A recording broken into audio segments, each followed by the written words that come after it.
Nunca pensé que escucharía a mi propio hijo planear mi muerte como si fuera un trámite pendiente. Pero ahí estaba yo, parada detrás de la puerta de mi propia cocina, conteniendo la respiración, mientras Juan le susurraba a Daniela con esa sonrisa que yo creía conocer. Cuando se acabe la pensión, nos libramos de ella también. Ya verás que todo va a ser nuestro. Las palabras se clavaron en mi pecho como agujas heladas. 40 años criándolo sola, trabajando doble turno para que nunca le faltara nada, y así me pagaba. Mi propia sangre conspirar contra mí en mi propia casa, hablando de mi muerte como quien habla del clima. Pero déjame contarte cómo llegamos hasta aquí, porque la traición nunca llega de un día para otro. Se construye lentamente, como el moho en las paredes húmedas. Todo empezó hace 6 meses, cuando Juan me llamó con esa voz quebrada que tanto conocía desde niño. «Mamá, necesito pedirte un favor enorme. Daniela y yo perdimos el apartamento. Es solo temporal, te lo juro. Solo hasta que nos organicemos». Yo debería haberlo pensado mejor, pero cuando tienes un hijo, el corazón siempre habla más fuerte que la razón. La primera semana fue perfecta. Daniela llegó con flores para la mesa del comedor, esas margaritas amarillas que tanto me gustan. Juan me ayudaba con las bolsas del mercado y hasta se quedaba conversando conmigo en la cocina mientras yo preparaba el almuerzo. La casa olía a hogar otra vez, a familia reunida. Por las noches, los 3 nos sentábamos en la sala a ver las telenovelas y Daniela me preguntaba por las recetas de mi madre, anotando todo en una libreta rosa que llevaba siempre en la cartera. «Eres un tesoro, María», me decía, y yo me derretía de orgullo pensando que por fin había ganado una hija. La luz de esas tardes era dorada. Se filtraba por las cortinas de encaje que había bordado yo misma durante mi matrimonio. Juan se sentaba en el sillón de su padre, el mismo donde Carlos solía leer el periódico antes de que el cáncer se lo llevara. Verlo ahí me llenaba de una nostalgia dulce y amarga a la vez. «Se ve igualito a papá», pensaba, admirando su perfil mientras fingía estar concentrada en la televisión. Daniela siempre se acurrucaba a su lado, jugando con su cabello negro, y yo observaba esa intimidad con la ternura de quien ya había vivido ese amor. Pero empecé a notar pequeñas cosas extrañas, como cuando Daniela comentó, casi sin darle importancia, que las cortinas del comedor estaban un poquito pasadas de moda, mientras tocaba la tela con la punta de los dedos. O cuando Juan abrió la alacena buscando café y murmuró algo sobre reorganizar mejor este espacio. Eran comentarios aparentemente inocentes, pero algo en mi estómago se tensaba cada vez que los escuchaba. Era como cuando sientes que va a llover aunque el cielo esté azul. Una mañana, mientras preparaba el desayuno, encontré a Daniela midiendo la pared de la sala con una cinta métrica. «Solo curiosidad», me explicó con una sonrisa deslumbrante. «Es que tengo ojo para la decoración y estaba imaginando cómo quedaría un mueble modular aquí». Yo sonreí también, pero por dentro algo se removió incómodo. Esa misma tarde, Juan llegó con catálogos de muebles y los extendió sobre la mesa como si fuera su casa. «Mira, mamá, ¿qué te parece este sofá? El tuyo ya está muy gastado. El sofá gastado. Ese mismo sofá donde había amamantado a Juan durante madrugadas infinitas, donde Carlos y yo habíamos hecho planes para el futuro, donde había llorado su muerte abrazada a su almohada. Pero Juan lo veía solo como un mueble viejo que había que cambiar. Debía haberlo sabido entonces. Debía haber entendido que para él yo también era algo viejo que había que cambiar. Las semanas pasaron y los favores temporales se volvieron rutina permanente. Juan dejó de buscar apartamento y cuando yo preguntaba, Siempre tenía una excusa nueva. El mercado está imposible, mamá. Los precios están por las nubes. Oh, encontramos uno perfecto, pero nos piden tantos requisitos que es mejor esperar un poco más. Mientras tanto, Daniela había llenado mi baño con sus cremas caras y sus perfumes franceses, y Juan había convertido el estudio de Carlos en su oficina personal. Fue entonces cuando empezaron los comentarios sobre mi pensión. Al principio, eran sutiles, como todo lo que hacían. «Ay, María, qué suerte tienes de tener esa pensión tan buena. Mi mamá no tuvo esa fortuna. Oh, Juan me contó que tu esposo era muy previsor con los seguros. ¡Qué bendición!». Pero pronto las indirectas se volvieron directas. «Mamá, ya que vivimos todos juntos, sería más práctico que yo manejara los gastos de la casa. Tú no tienes que preocuparte por nada». Y yo, como la tonta que fui, acepté. Pensé que era lógico, que era una familia ayudándose mutuamente. Le di acceso a mi cuenta, le permití que pagara las cuentas, que comprara los víveres. Es más eficiente así, me decía Juan mientras revisaba los extractos bancarios en la mesa de la cocina. Yo tengo más tiempo para andar en la calle haciendo estas diligencias. Pero la eficiencia de Juan incluía cosas que yo no había autorizado. Cenas en restaurantes caros que aparecían en mi extracto. Compras en tiendas de ropa que yo nunca había visitado. Hasta pagos de un gimnasio al que yo obviamente no iba. Cuando pregunté, Juan siempre tenía explicaciones razonables. Es que invité a almorzar a unos clientes importantes. Daniela necesitaba ropa para las entrevistas de trabajo. El gimnasio es para mi salud, mamá. Tú siempre dices que me cuide. Y yo me callaba. Me callaba porque era mi hijo, porque había sido un buen muchacho, porque seguramente yo estaba exagerando. Me callaba porque cuando protestaba, Juan me miraba con esos ojos heridos que había perfeccionado desde niño, y yo terminaba sintiéndome culpable por desconfiar de él. Me callaba porque Daniela me abrazaba y me decía: «Ay, María, no te preocupes por esas tonterías. Lo importante es que estamos juntos, como una familia de verdad. Pero una familia de verdad no te hace sentir como una extraña en tu propia casa». Y eso fue exactamente lo que empezó a pasarme. Los primeros síntomas fueron pequeños, casi imperceptibles, como cuando llegaba del mercado y encontraba mi lugar, en la mesa ocupado por los papeles de trabajo de Juan.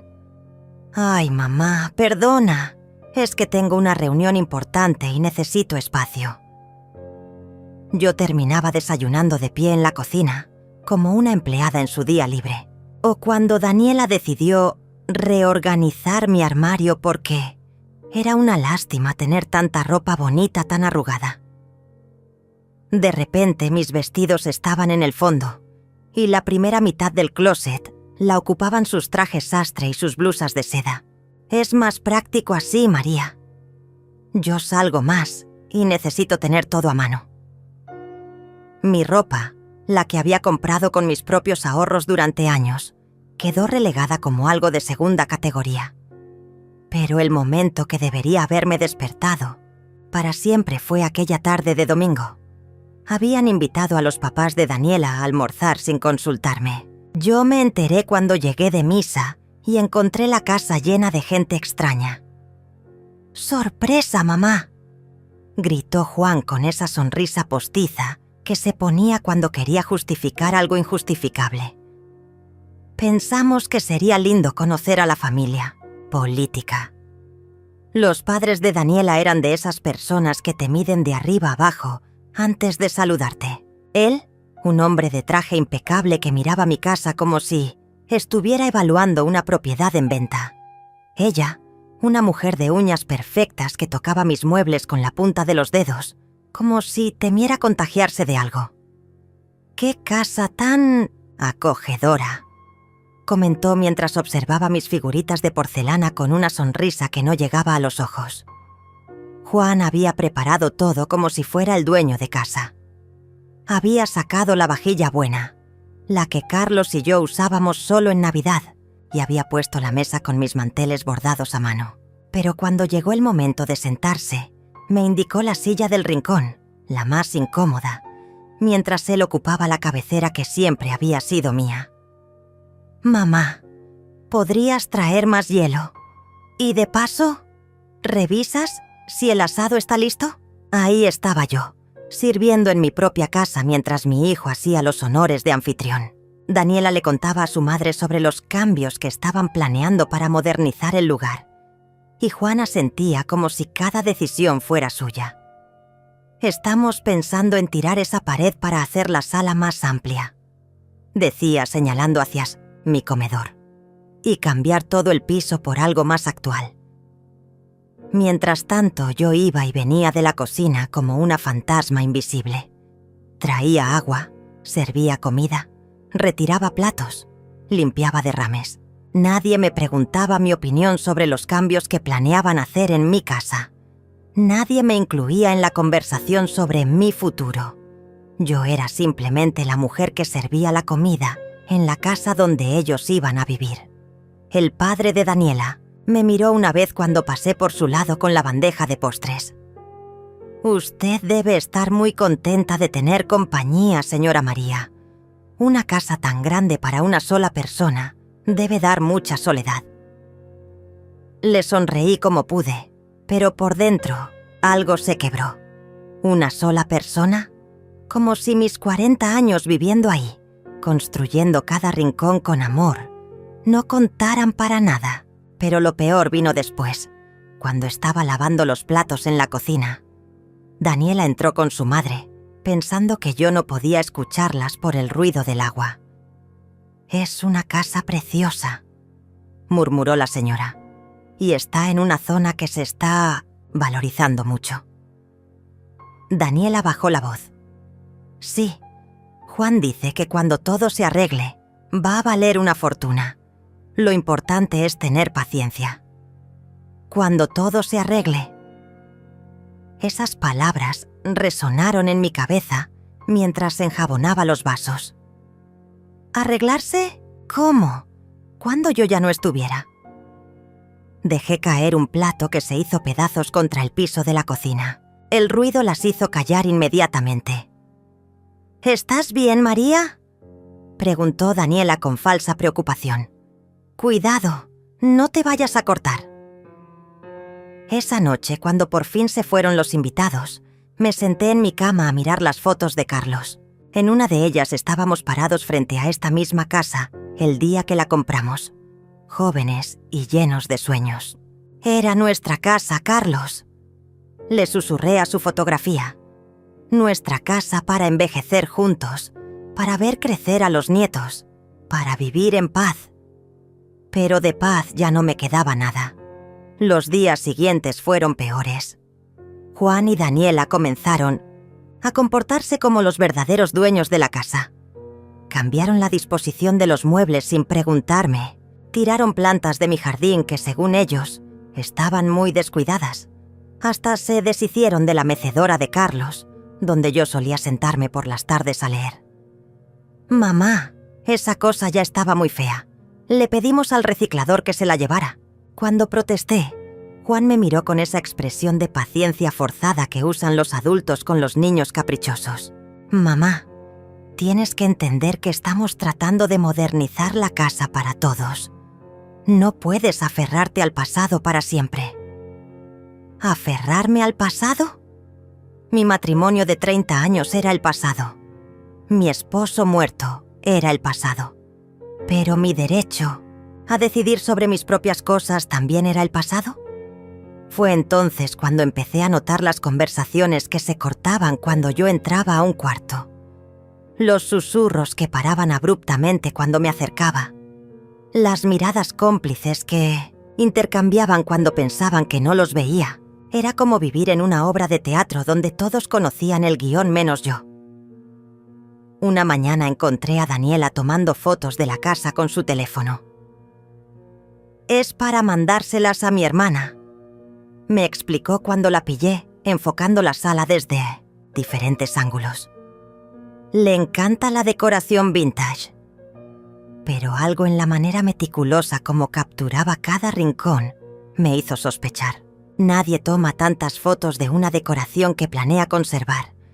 Y luego estaban los documentos. Papeles que Juan revisaba en la mesa de la cocina cuando pensaba que yo estaba durmiendo. Una vez alcancé a ver el encabezado de una hoja antes de que él la escondiera rápidamente. Avalúo comercial de propiedad. Cuando le pregunté qué era, me dijo que estaba investigando el mercado inmobiliario por curiosidad. Pero sus ojos esquivaron los míos cuando mentía, igual que cuando era niño y había roto algo. La gota que derramó el vaso fue la mañana, en que despertaron temprano para recibir a un hombre en traje gris. Yo estaba preparando café cuando sonó el timbre, y Juan salió corriendo a abrir como si hubiera estado esperando esa visita. «Buenos días, señor Juan. Vengo por lo del avalúo que me solicitó». Mi sangre se congeló. Juan me miró con ojos suplicantes. «Es solo una consulta, mamá, para saber cuánto vale la casa en caso de que algún día quieras venderla». ¿Algún día quiera venderla? Esa casa era mi vida entera. Cada ladrillo puesto con el sudor de Carlos, cada rincón pintado con nuestras propias manos durante los fines de semana. Venderla sería como vender mi alma. Pero ahí estaba Juan, dejando entrar a un extraño para que evaluara mi casa como si ya fuera suya. «No quiero vender nada», le dije con la voz temblorosa. «Esta casa es mi hogar». Juan me palmeó el hombro con condescendencia. «Por supuesto, mamá. Solo es información por si acaso». Pero yo ya no creía en sus «por si acaso». Esa misma tarde, cuando salí a comprar pan, vi al hombre del traje gris midiendo el frente de mi casa con una cinta métrica. Se veía profesional, meticuloso, como alguien que hace ese trabajo todos los días. Cuando me vio, guardó rápidamente sus instrumentos y se fue caminando hacia un carro negro estacionado en la esquina. Mi corazón latía tan fuerte que podía escucharlo en mis oídos. Esa noche no pude dormir. Me quedé despierta escuchando cada ruido de la casa, cada susurro que llegaba desde la habitación de Juan y Daniela. Era como si viviera en territorio enemigo, alerta a cualquier movimiento sospechoso. A las 2 de la madrugada escuché que se levantaron y fueron a la cocina. Sus voces eran apenas murmullos, pero el silencio de la noche las amplificaba hasta llegar a mis oídos. ¿Cuánto dijo que valía? Era la voz de Daniela, ansiosa. «Más de lo que esperábamos», respondió Juan. «Con el mercado como está, podríamos sacar una buena plata». Sentí que algo helado me recorría la espalda. Estaban hablando de vender mi casa como si ya fuera suya.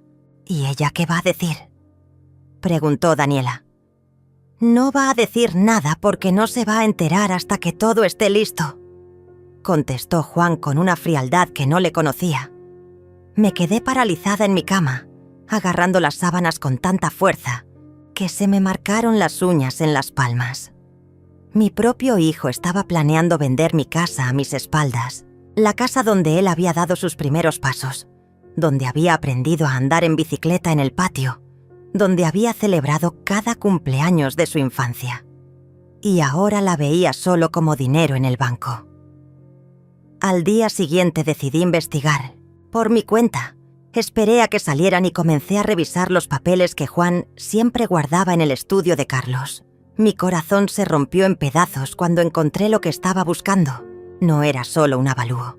Era un expediente completo con planos de la casa, fotografías profesionales de cada habitación y, lo peor de todo, un contrato preliminar de venta con mi firma falsificada.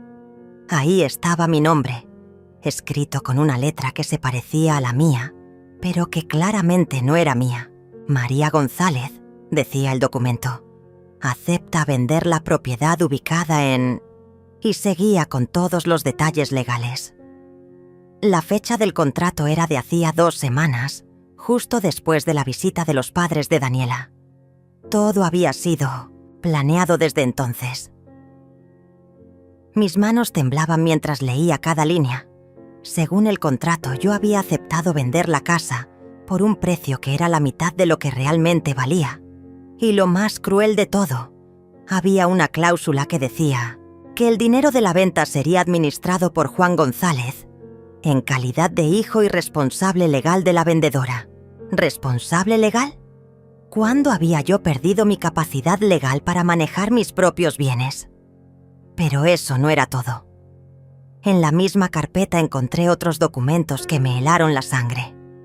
Habían estado investigando mis cuentas bancarias, mis pólizas de seguros, hasta mi testamento. Tenían copias de todo, como si hubieran estado preparando este golpe durante meses. Y en una hoja suelta, escrita con la letra de Daniela, había una lista que me quitó el aliento. Cosas que vender después de la mudanza. Vajilla de porcelana, cuadros antiguos, joyas de la abuela. Las joyas de mi madre. Esas que Carlos me había regalado el día de nuestra boda, diciéndome que algún día se las daría a la esposa de Juan. Y ahí estaban, listadas como mercancía para vender. Mi vida entera reducida a una lista de objetos con precio. Fue entonces cuando escuché la llave en la puerta principal. Guardé rápidamente todos los papeles y salí del estudio tratando de parecer natural. Juan entró silbando, de muy buen humor.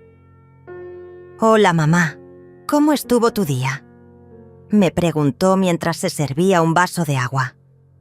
Yo lo miré y por primera vez vi a un extraño.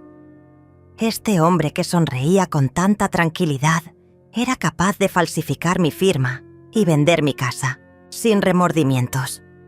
«Bien, hijo». «¿Todo bien?». Mentí, porque ya había aprendido que en esta casa la verdad era un lujo que yo no podía permitirme.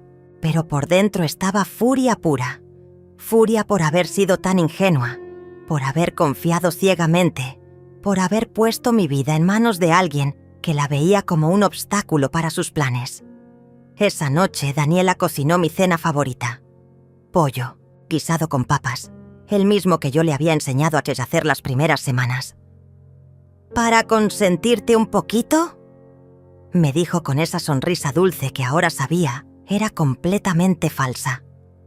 Me senté a comer mientras ellos me contaban sobre su día, actuando como la familia perfecta que nunca habíamos sido.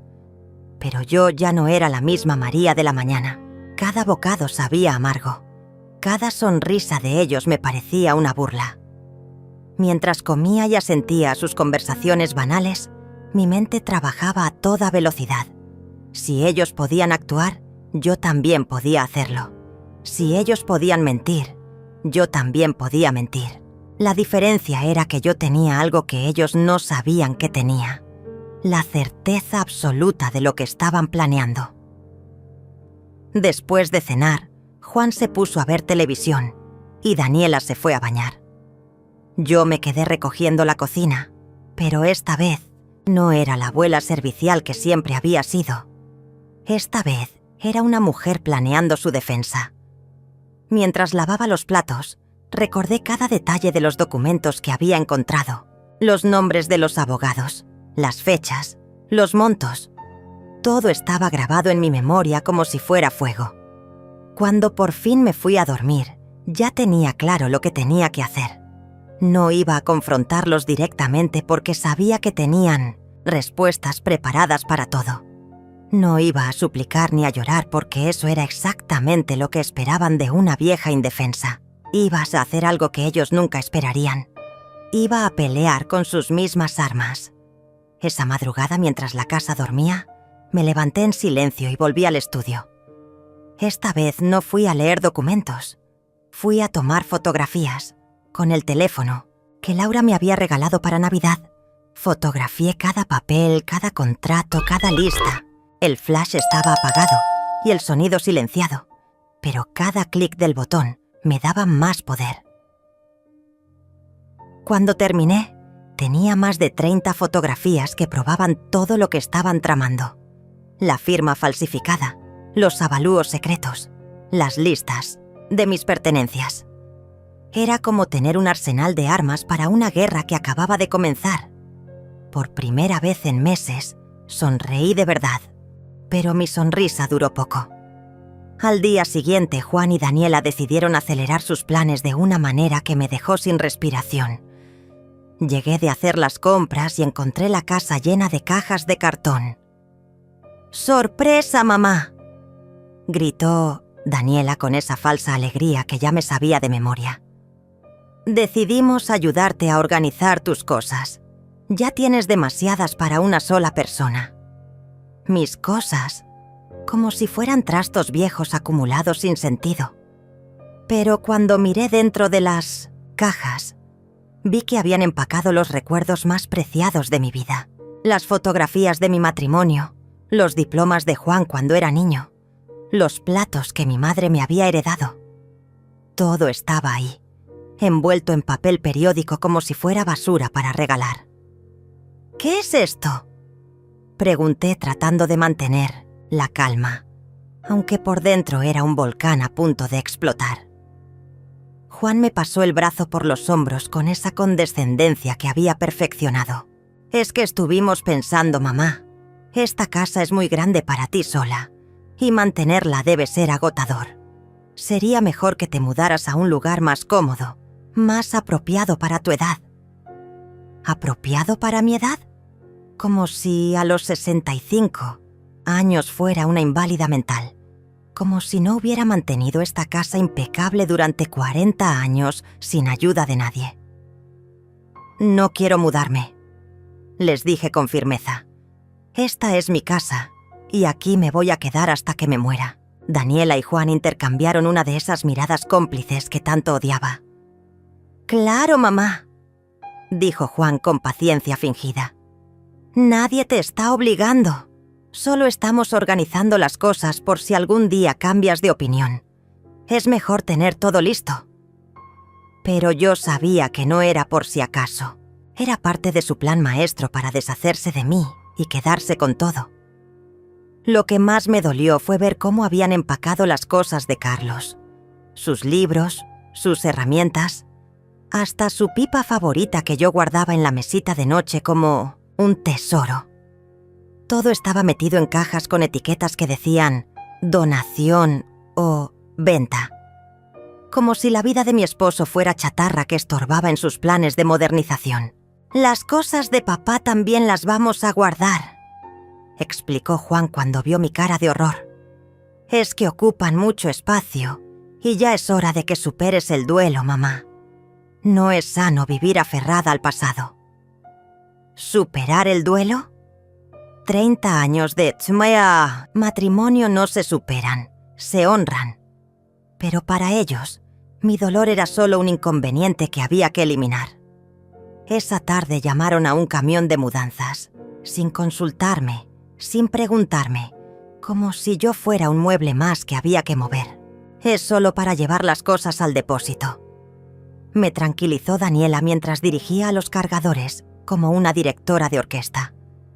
Ahí van a estar más seguras hasta que decidas qué hacer con ellas. Pero yo sabía que una vez que mis cosas salieran de esta casa, nunca más las volvería a ver. El depósito era solo una parada antes del basural o de la casa de empeños. Mientras veía cómo cargaban las cajas en el camión, sentí que me estaban enterrando viva. Cada caja que se llevaban era un pedazo de mi alma que desaparecía para siempre. Lo peor llegó cuando empezaron a desmantelar mi habitación. «Vamos a pintarla y cambiar los muebles», anunció Juan como si estuviera haciéndome un favor. «Daniela tiene muy buen gusto para la decoración». «Claro». El gusto de Daniela no incluía la cama donde había dormido con Carlos durante 30 años, ni el tocador donde me peinaba todas las mañanas desde que era una recién casada. Esa noche me tocó dormir en el sofá de la sala porque mi propia habitación estaba en construcción. Mientras tanto, Juan y Daniela celebraban en la cocina con una botella de vino que yo había estado guardando para una ocasión especial. Los escuchaba reír y hacer planes como si ya fueran los dueños absolutos de todo. «Cuando terminemos la renovación, Esta va a ser la casa más linda del barrio, decía Daniela con emoción. Y con la plata de la venta podemos comprar esa finca en las afueras que vimos la semana pasada. La plata de la venta. O sea que ya tenían planeado no solo vender mi casa, sino comprarse otra con mi dinero. La finca sería su refugio después de deshacerse de mí. Pero lo que realmente me partió el corazón fue cuando Laura vino a visitarme esa tarde. Mi nieta de 16 años, la única que siempre me había tratado con cariño verdadero, se quedó horrorizada al ver el estado de la casa. «Abuela, ¿qué pasó aquí? ¿Por qué está todo empacado?» Sus ojos se llenaron de lágrimas cuando le expliqué que su papá había decidido ayudarme a organizar. Laura era inteligente, más inteligente que su padre a esa edad. Inmediatamente entendió que algo estaba mal. «Pero abuela, esta es tu casa. ¿Por qué tienes que organizar tus cosas si no te vas a mudar?» La inocencia de su pregunta me hizo ver lo absurdo de toda la situación. ¿Por qué estaba yo permitiendo que me trataran como una incapaz en mi propia casa? «Tu papá dice que es mejor así», le expliqué, pero hasta a mí me sonó ridículo. Laura frunció el ceño con esa expresión seria que ponía cuando algo no le cuadraba. «¿Y tú qué quieres, abuela? ¿Qué es lo que tú quieres hacer?» Nadie me había preguntado eso en meses. Todos habían decidido por mí, como si yo fuera una niña que no podía tomar sus propias decisiones. Esa noche, Laura se quedó a dormir conmigo en el sofá. Mientras ella dormía acurrucada a mi lado, yo me quedé despierta planeando mi siguiente movimiento. Ya tenía las fotografías de los documentos, pero necesitaba más evidencia. Necesitaba algo que fuera irrefutable, algo que hasta el juez más distraído pudiera entender. A la mañana siguiente, mientras Juan y Daniela salían a hacer diligencias, seguramente relacionadas con la venta de mi casa, decidí actuar. Llamé a un cerrajero y le pedí que viniera inmediatamente. «Necesito cambiar las chapas de mi casa», le dije por teléfono. «Es urgente». El hombre llegó en media hora y en 2 horas ya había cambiado todas las cerraduras. Juan y Daniela tenían llaves de mi casa, pero yo era la dueña legal y tenía derecho a cambiar las chapas cuando quisiera. Era mi primera jugada en esta guerra silenciosa que habían empezado ellos. Cuando regresaron esa tarde y no pudieron abrir la puerta, los gritos se escucharon hasta la esquina. «Mamá, abre la puerta. ¿Qué hiciste?» Juan golpeaba como un loco mientras Daniela gritaba que era una locura, que yo no podía dejarlos afuera de su casa. Pero ahora era yo quien tenía el control de las llaves. «Perdonen», les grité desde adentro. «Pero ya no vivo en mi propia casa. Ustedes dijeron que era muy grande para mí, así que decidí hacerla más pequeña. Ahora ya no tiene espacio para visitas». Por primera vez en meses, yo era quien ponía las reglas. Por primera vez en meses, ellos eran los que suplicaban. «Mamá, no seas ridícula. Somos tu familia», gritaba Juan con esa voz quebrada que usaba cuando quería manipularme.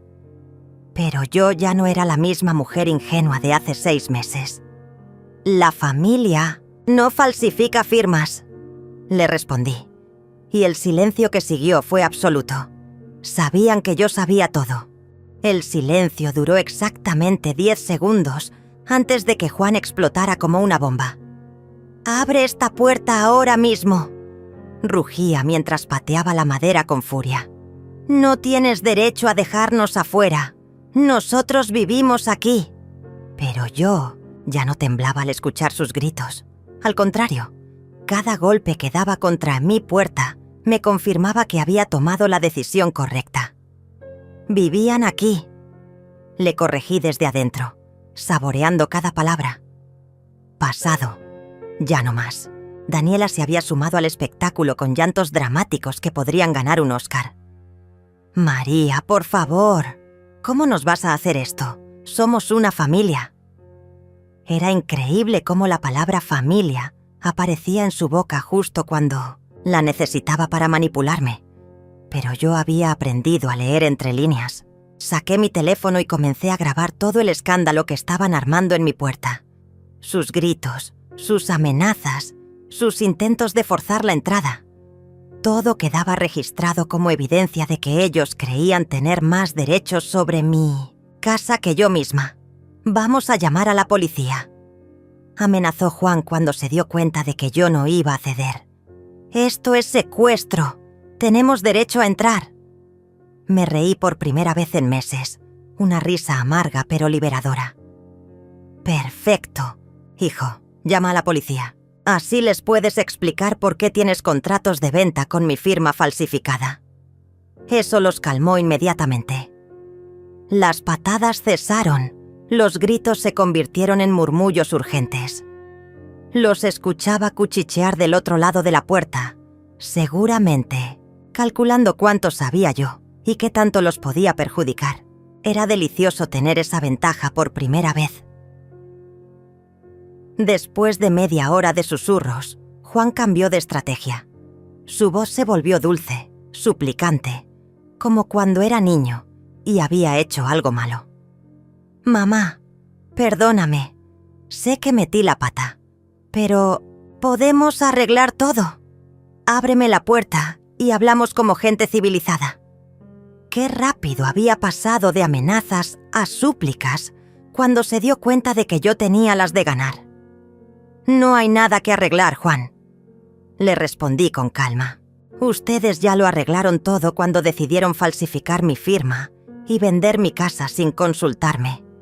Ahora yo voy a arreglar lo que ustedes desarreglaron».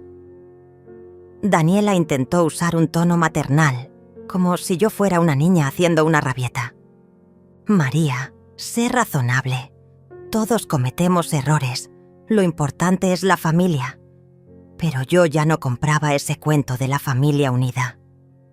«La familia no planea deshacerse de uno cuando se acabe la pensión», les grité, y fue como si hubiera lanzado una granada por debajo de la puerta. El silencio que siguió era tan espeso que se podía cortar con cuchillo. Finalmente habían entendido que yo había escuchado todo. Esa noche no volvieron. Se fueron a buscar hotel, supongo, o se quedaron en casa de los padres de Daniela. Yo dormí en mi propia cama por primera vez en semanas, rodeada del silencio bendito de mi casa recuperada. Pero sabía que esto era solo el comienzo. Ellos no se iban a rendir tan fácil. Al día siguiente comenzó la guerra psicológica de verdad.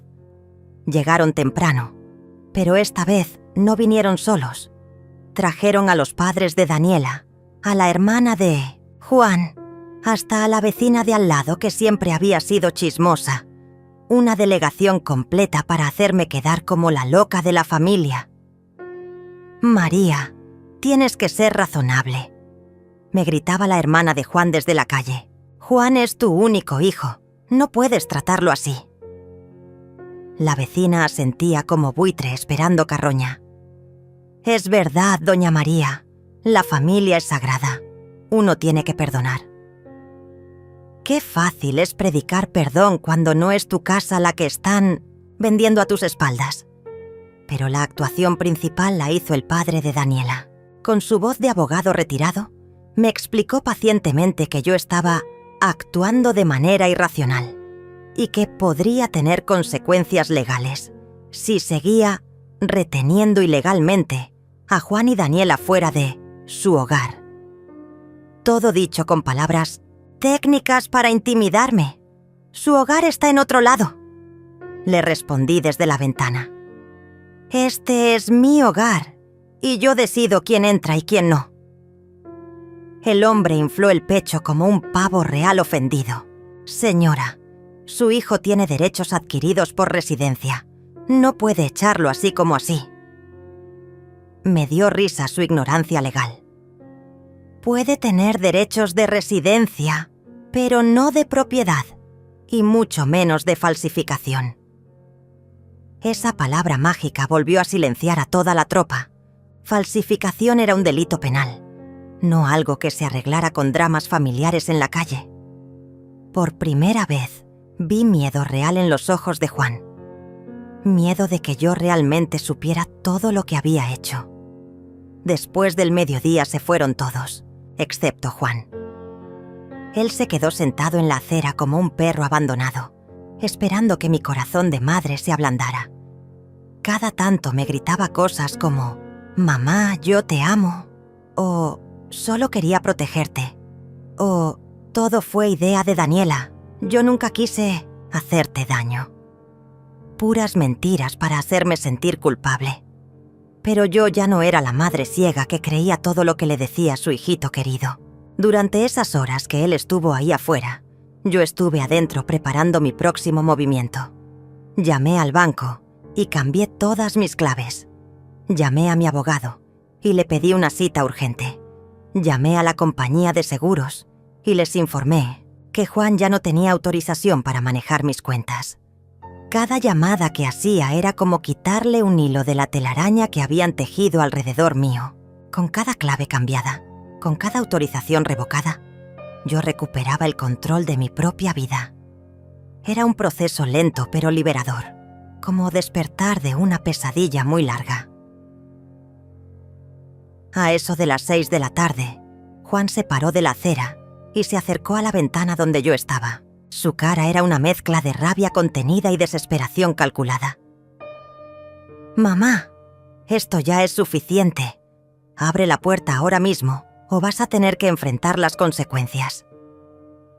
Ya no era el niño suplicante de la mañana. Era el hombre amenazante que había estado escondido detrás de las sonrisas falsas. «¿Qué consecuencias, Juan?», le pregunté con curiosidad genuina.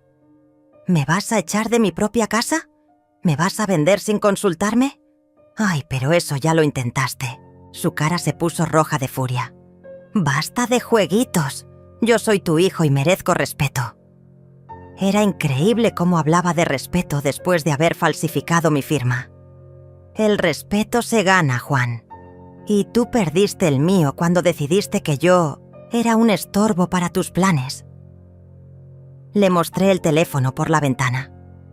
«¿Ves esto? Son las fotos de todos los documentos que tienes escondidos en el estudio. Contratos falsos, avalúos secretos, listas de mis pertenencias para vender. ¿Quieres que se las enseñe a la policía?». Por primera vez en mi vida, vi a mi hijo completamente derrotado. Sus hombros se desplomaron, su cara se descompuso, y por un momento volvió a ser el niño que había sido alguna vez. Pero ya era muy tarde para la nostalgia. «Mamá», murmuró con voz quebrada. Yo solo quería...». No terminó la frase porque no había justificación posible para lo que había hecho. «Ya sé lo que querías, Juan», le dije con tristeza infinita. «Querías deshacerte de mí cuando se acabara la pensión». Lo escuché con mis propios oídos. Sus ojos se llenaron de lágrimas que tal vez eran reales, pero que llegaban demasiado tarde. El daño ya estaba hecho. La confianza rota para siempre. Esa noche, mientras Juan se alejaba caminando como un fantasma, yo me senté en mi cocina a tomar el té más dulce de mi vida. Era el té de la libertad, el té de la dignidad recuperada. Mañana empezaría la verdadera batalla legal, pero hoy había ganado la guerra más importante, la guerra por mi propia casa. Pero Juan no era de los que se rendían fácil, y mi tranquilidad duró exactamente 12 horas. A la mañana siguiente me desperté con el sonido de martillazos en la puerta. No era Juan golpeando con los puños. Era un cerrajero tratando de forzar mis cerraduras. Corrí a la ventana y ahí estaba él, dirigiendo la operación como si fuera el dueño de la casa, con Daniela a su lado, grabando todo con el teléfono. «¡Deténganse!», les grité desde la ventana. «Esto es allanamiento, Gemorada». Pero Juan me miró con una sonrisa fría que no le conocía. «No, mamá. Esto es recuperar mi casa. Resulta que también tengo derechos y contraté a mi propio abogado». El cerrajero siguió trabajando como si esto fuera lo más normal del mundo. Era increíble la rapidez con que Juan había conseguido asesoría legal. En menos de 24 horas, había encontrado un abogado dispuesto a apoyar su versión de los hechos. «Mi cliente ha vivido en esta propiedad durante 6 meses», explicaba un hombre elegante que acababa de llegar. «Tiene derechos de residencia que no pueden ser violados arbitrariamente». «Derechos de residencia». Esas palabras sonaban oficiales, intimidantes, como si realmente tuvieran peso legal. Pero yo no era tan ignorante como pensaban.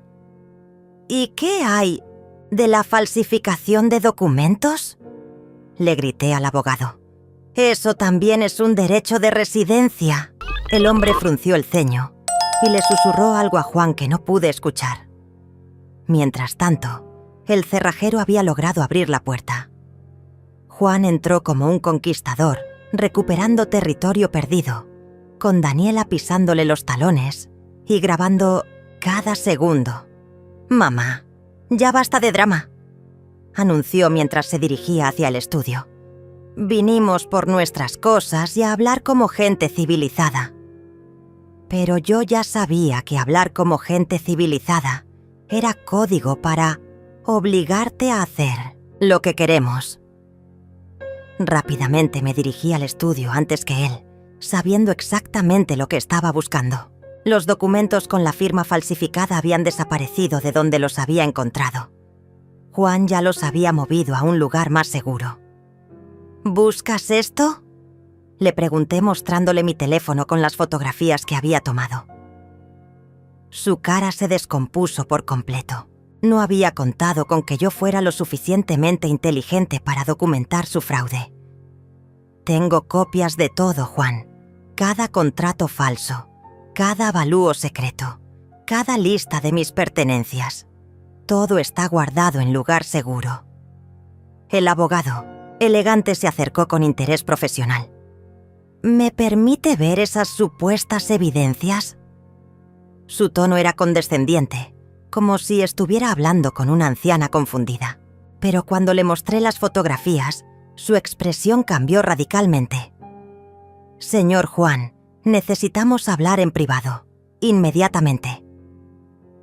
Mientras Juan y su abogado cuchicheaban en el jardín, Daniela decidió intentar el enfoque emocional. Se sentó en el sofá de la sala como si fuera su propia casa y me miró con ojos llorosos. «María, no entiendo por qué estás siendo tan cruel con nosotros. Nosotros te amamos. Eres como una madre para mí». «Como una madre». Esas palabras me dieron risa. Las madres no venden a sus hijas a sus espaldas, Daniela. Y las hijas no planean deshacerse de sus madres cuando se acabe la pensión. Ella trató de negar todo, pero yo ya no creía en sus actuaciones teatrales. «Eso que escuchaste estaba fuera de contexto», insistía mientras se secaba lágrimas que parecían genuinas. Juan estaba bromeando. Nunca haríamos algo así. Era increíble su capacidad para reescribir la realidad. En su versión, yo había malinterpretado una broma como una conspiración, pero yo tenía más cartas bajo la manga. ¿También era una broma cuando tomaste fotos de toda la casa para mandárselas a tu hermana?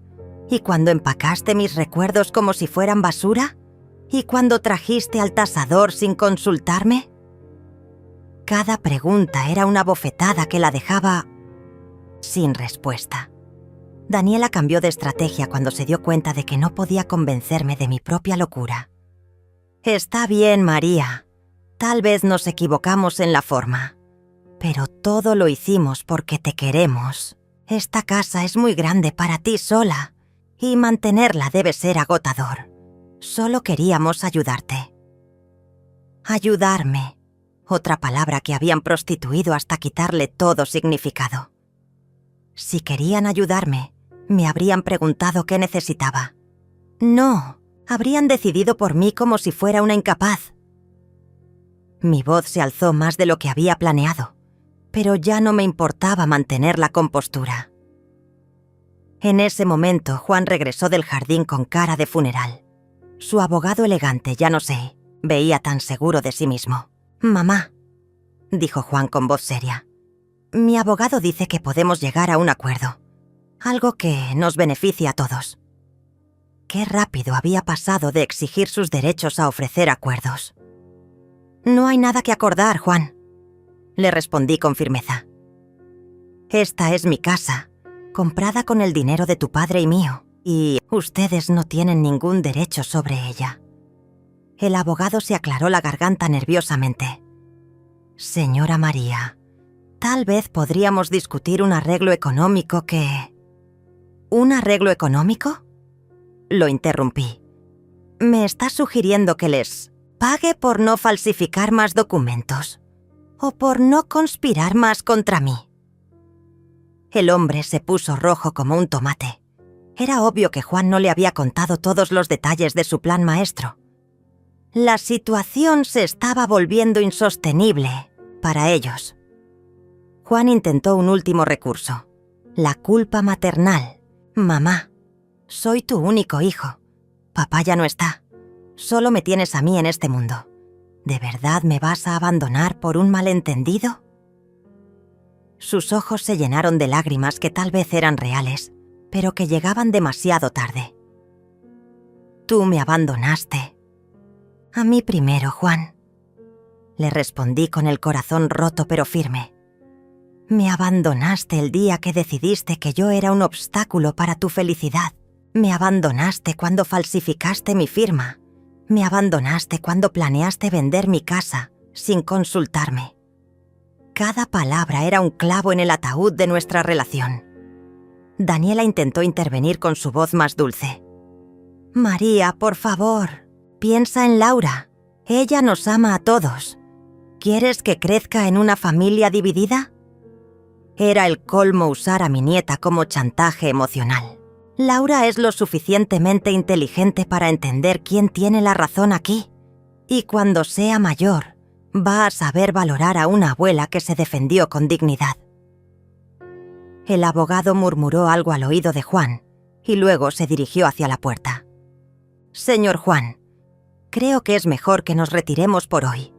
Necesitamos revisar la situación legal más detenidamente.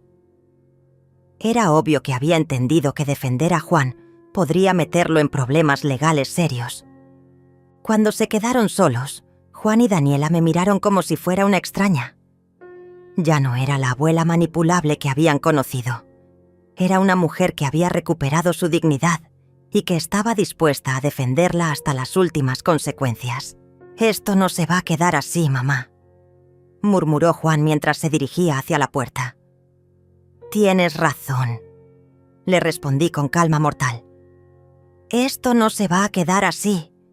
Mañana temprano voy donde mi abogado para presentar una denuncia formal por falsificación de documentos. Juan se detuvo en seco. Daniela palideció como si hubiera visto un fantasma. Por primera vez entendían que la guerra la iba a ganar yo. Esa noche no pegué un ojo, pero no era por miedo, sino por adrenalina pura. Por primera vez en meses me sentía viva, como si hubiera despertado de un coma profundo. Pasé las horas organizando todas las evidencias que había recopilado. Las fotografías de los documentos falsificados, las grabaciones de sus conversaciones nocturnas, hasta los videos de sus berrinches en mi puerta. Cada archivo era una bala en el arsenal que estaba construyendo contra ellos. A las 8 de la mañana ya estaba vestida y esperando que abriera la oficina de mi abogado. Andrés González había sido amigo de Carlos desde la universidad y era la única persona en quien confiaba completamente para manejar este desastre. Cuando le expliqué por teléfono la urgencia de la situación, canceló todas sus citas de la mañana para atenderme. Su oficina olía a café recién hecho y a libros viejos, un aroma que me tranquilizó inmediatamente. Andrés me recibió con ese abrazo paternal que tanto necesitaba. María, cuéntame todo desde el principio y no te dejes nada por fuera. Su voz era cálida pero profesional, y por primera vez en meses me sentí escuchada de verdad. Le mostré cada fotografía, le reproduje cada grabación, le conté cada detalle del plan que habían urdido contra mí. Los ojos de Andrés se fueron endureciendo a medida que la historia avanzaba. Cuando llegué a la parte de la firma falsificada, murmuró una maldición que habría hecho sonrojar a un marinero. «Esto es mucho más grave de lo que pensé, María». «¿Qué? ¿Tan grave?», le pregunté, aunque por su expresión ya intuía la respuesta. Andrés se quitó los lentes y se frotó los ojos como si lo que había visto fuera demasiado para procesarlo. «Estamos hablando de falsificación de documento público, fraude y posible estafa agravada. Juan podría ir a la cárcel por esto». La palabra cárcel me atravesó como un puñal, pero también me dio una extraña satisfacción. «¿Y qué podemos hacer?», le pregunté, aunque ya sabía que él tenía un plan. Andrés era de esos abogados que siempre tenían 3 estrategias preparadas antes de que el cliente terminara de contar su problema. «Vamos a contraatacar con todo lo que tenemos. Primero, presentamos una denuncia penal por falsificación. Segundo, solicitamos una medida cautelar para proteger tu patrimonio. Tercero, iniciamos un proceso civil para anular cualquier documento que hayan firmado en tu nombre». Era música para mis oídos. Después de meses de sentirme indefensa, finalmente tenía un ejército legal de mi lado. «¿Cuánto tiempo va a tomar todo esto?». Andrés sonrió con esa sonrisa de tiburón que ponía cuando iba a destrozar a la contraparte. «Juan no sabe con quién se metió. Mañana mismo presentamos todo ante el fiscal. Para el viernes van a tener que dar explicaciones ante un juez». Salí de esa oficina caminando en las nubes. No era venganza lo que sentía. Era justicia pura corriendo por mis venas. Después de meses de ser tratada como una incapaz, finalmente iba a demostrar quién era la verdadera dueña de la situación. Juan había subestimado gravemente a su madre, pero ellos no se habían quedado quietos tampoco. Cuando llegué a mi casa, encontré un espectáculo que me quitó el aliento. Juan había traído un camión de mudanzas y estaba sacando mis muebles como si fueran suyos. «¡Alto ahí!», grité corriendo hacia el camión. «Esos son mis muebles». Juan me miró con desprecio. «Son muebles que nosotros compramos para renovar la casa, mamá. Tenemos las facturas». «¿Facturas?». Por supuesto que tenían facturas. Seguramente compradas con mi propia pensión, pero a nombre de ellos.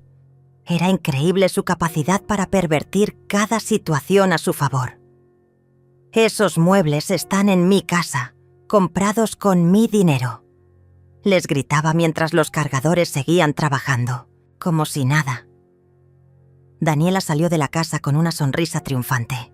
«María, lamento que las cosas hayan llegado a este punto, pero ya que no quieres que vivamos aquí, nos llevamos lo que es nuestro, lo que era suyo, como si algo en esta casa pudiera ser suyo después de solo 6 meses de estadía». Pero Juan había guardado lo mejor para el final. «Ah, y mamá», me dijo mientras supervisaba que bajaran mi televisor nuevo. «Mi abogado dice que como tú cambiaste las cerraduras sin notificación legal, nosotros tenemos derecho a compensation por daños y perjuicios. Así que estos muebles van a cubrir parte de esa deuda». Era el colmo de la desfachatez. Ellos falsificaban documentos y yo les debía dinero por proteger mi propia casa. «¡Esto es robo!», les grité, pero Juan se encogió de hombros. «Es justicia, mamá. Tú nos robaste nuestro hogar. Nosotros recuperamos nuestras pertenencias». Llamé inmediatamente a Andrés. «Están saqueando mi casa», le expliqué con voz quebrada. «Se están llevando todo como si fuera suyo». Andrés masculló algo que sonaba como preparaciones de guerra. «No se lleven nada más. Llego en 20 minutos con una orden judicial». Esos fueron los 20 minutos más largos de mi vida. Juan y Daniela trabajaban con eficiencia militar, como si hubieran planeado este saqueo desde hace semanas. Probablemente lo habían hecho. Mientras yo creía que había ganado la guerra cambiando las cerraduras, ellos ya estaban preparando su contraataque.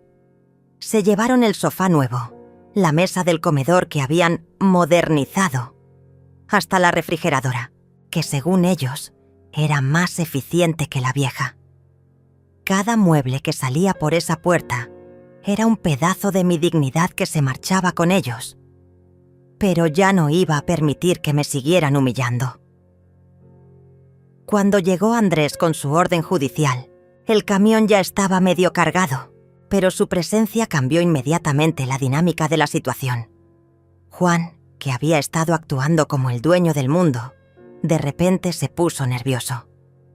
«Señor Juan», le dijo Andrés con voz cortante, «tiene exactamente 5 minutos para devolver todo lo que se llevó de esta casa o va a enfrentar cargos adicionales por hurto agravado». La cara de Juan se descompuso cuando Andrés le mostró los papeles oficiales. No era el abogado improvisado que había contratado la noche anterior. Era un profesional con 30 años de experiencia y conexiones en todo el sistema judicial. Esto es legal», tartamudeó Juan señalando el camión. «Tenemos facturas». «Las facturas no importan si los bienes fueron comprados con dinero sustraído fraudulentamente», le explicó Andrés con paciencia profesional. «Y según las evidencias que tengo, ustedes han estado manejando las cuentas de la señora María sin autorización legal válida». Juan palideció como si hubiera visto su propia muerte. Daniela intentó intervenir con su voz más dulce. «Señor abogado, creo que hay un malentendido. Nosotros solo estamos protegiendo nuestros intereses legítimos». Pero Andrés la miró como si fuera una cucaracha parlante. «Señora, falsificar la firma de su suegra no es proteger intereses legítimos. Es cometer un delito federal». El silencio que siguió era tan espeso que se podía cortar con cuchillo. Por primera vez, Juan y Daniela entendían que no estaban jugando con una anciana indefensa. Estaban enfrentando el sistema legal completo y todas las evidencias estaban en mi contra. Era hermoso ver cómo se desmoronaba su arrogancia cuando se daban cuenta de la magnitud del problema en que se habían metido. «Devuelvan todo, ahora», ordenó Andrés con voz que no admitía réplicas. «Y considérense afortunados de que la señora María no haya decidido presentar cargos criminales. Todavía». Esa última palabra quedó flotando en el aire como una amenaza muy real. Ver a Juan y Daniela devolviendo mis muebles con las colas entre las patas fue una de las satisfacciones más dulces de mi vida. Ya no eran los conquistadores arrogantes que habían llegado esa mañana. Eran 2 criminales pillados en flagrancia, moviendo mis pertenencias de vuelta a mi casa bajo la mirada severa de un abogado que sabía exactamente cómo destruirlos legalmente. «Cuidado con ese sofá», les decía Andrés con sarcasmo mientras luchaban por subirlo nuevamente. «Es evidencia en un caso de fraude. Si le hacen un rasguño va a ser otro cargo más». Juan sudaba como si estuviera cargando su propia lápida, y Daniela había perdido completamente su compostura elegante. Ya no parecían la pareja exitosa que había estado viviendo a mis costillas. Parecían lo que realmente eran: 2 estafadores amateur que se habían metido con la persona equivocada. Cuando terminaron de devolver todo, Andrés les entregó unos documentos oficiales. «Notificación formal de demanda civil y denuncia penal», anunció como si fuera el veredicto de un juez. «Tienen 72 horas para responder ante el fiscal y 5 días para preparar su defensa legal». Juan tomó los papeles con manos temblorosas. Su cara había perdido todo el color. ¿Qué significa esto exactamente?», preguntó Daniela con voz quebrada. Andrés sonrió con esa sonrisa profesional que helaba la sangre. «Significa que van a tener que explicarle a un juez por qué falsificaron la firma de la señora María, por qué manejaron sus cuentas sin autorización y por qué intentaron vender su casa sin su consentimiento. En términos simples, Están en serios problemas legales. Juan intentó una última manipulación emocional. Mamá, por favor, piensa en lo que esto va a hacerle a la familia. Laura va a sufrir viendo a su papá en problemas. Pero yo ya no. Compraba ese cuento de la familia unida. Debiste pensar en Laura antes de decidir estafar a su abuela. Le respondí con frialdad. Ella es lo suficientemente inteligente para entender quién es el verdadero villano aquí. Daniela se desplomó en el escalón de la entrada y comenzó a llorar como si fuera el fin del mundo. María, por favor. Yo tengo una carrera, una reputación. Esto me vas a arruinar para siempre. Sus lágrimas ya no me conmovían. Debiste pensar en tu reputación antes de conspirar para robarme mi casa, le dije sin inmutarme. Pero lo que realmente me sorprendió fue ver a Juan quebrarse completamente. El hombre arrogante que había estado dirigiendo la operación toda la mañana, de repente se convirtió en el niño asustado que había sido alguna vez. «Mamá», murmuró con voz temblona, «¿de verdad me vas a meter en la cárcel? Soy tu hijo».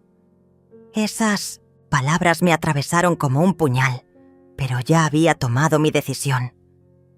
Tú dejaste de ser mi hijo el día que decidiste que yo era un obstáculo para tu felicidad. Le respondí con el corazón roto pero firme. Un hijo protege a su madre, no la estafa. Sus ojos se llenaron de lágrimas que tal vez eran reales, pero que llegaban demasiado tarde. Andrés me puso una mano protectora en el hombro. María, podemos hablar de esto en privado si quieres reconsiderar. Sabía que me estaba dando la oportunidad de echarme para atrás, de perdonar a Juan una vez más por ser mi único hijo. Pero yo ya había perdonado demasiadas veces.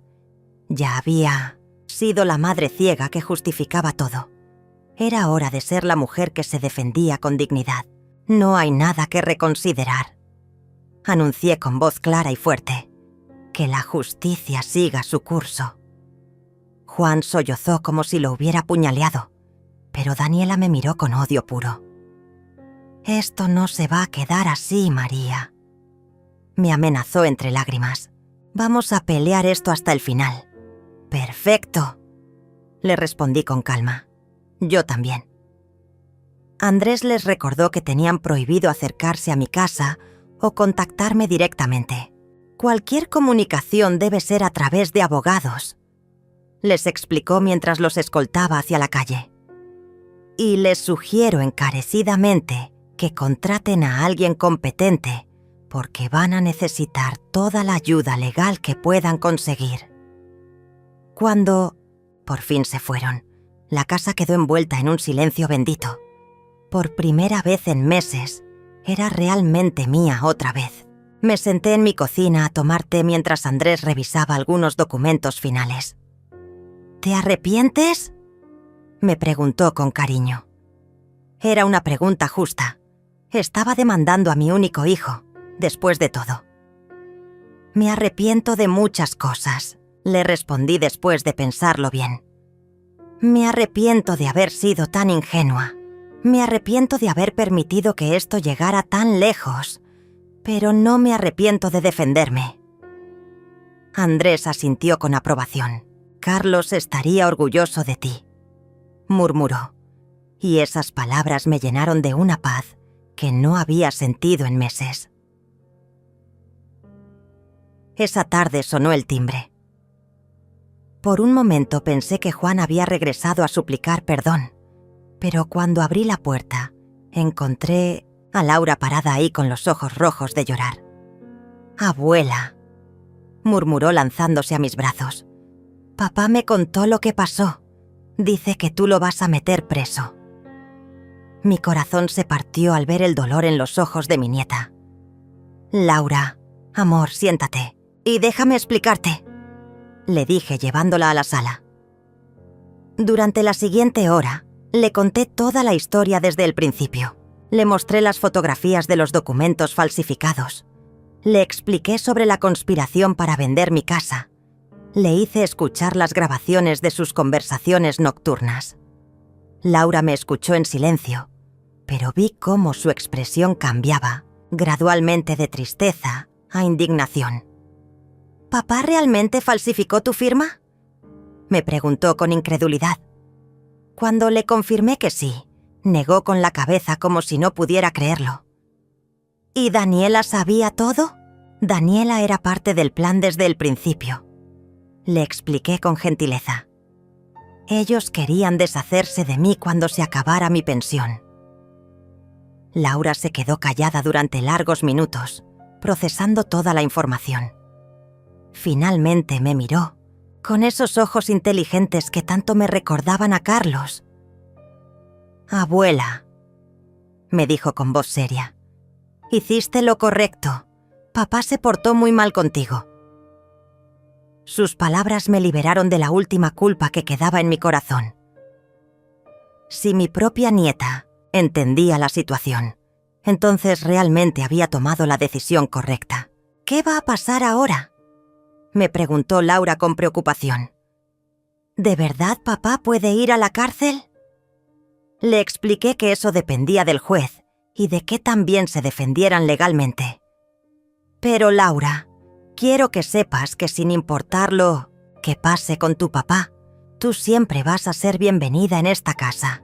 Eres mi nieta y te amo más que a mi propia vida.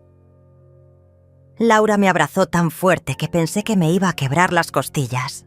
Te amo, abuela, y admiro lo valiente que fuiste.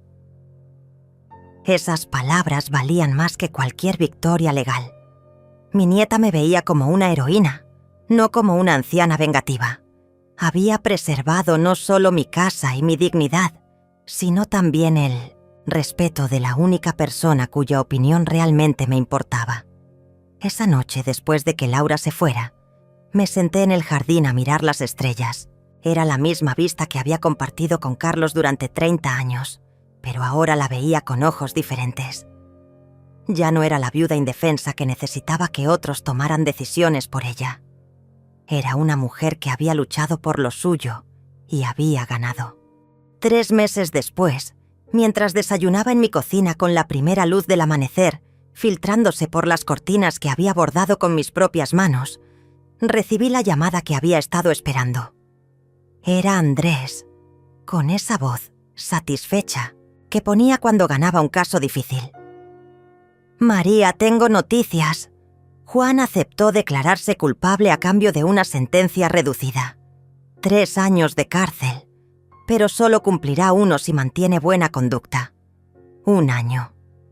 Mi hijo iba a pasar 1 año en prisión por intentar robarme mi casa y mi dignidad. Debería haber sentido tristeza, pero lo que corrió por mis venas fue alivio puro».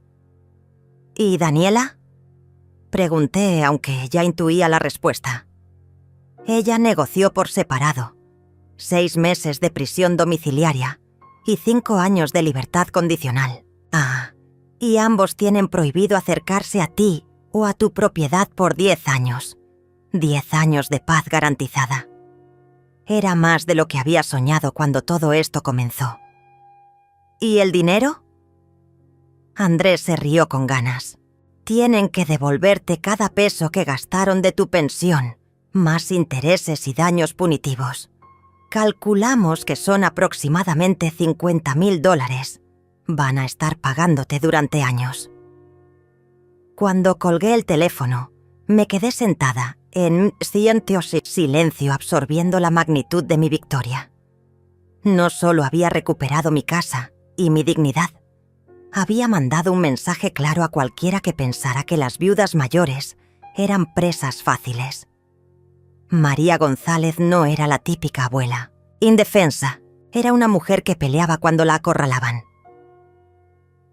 Esa tarde, Laura vino a visitarme como todos los miércoles, desde que comenzó el proceso legal.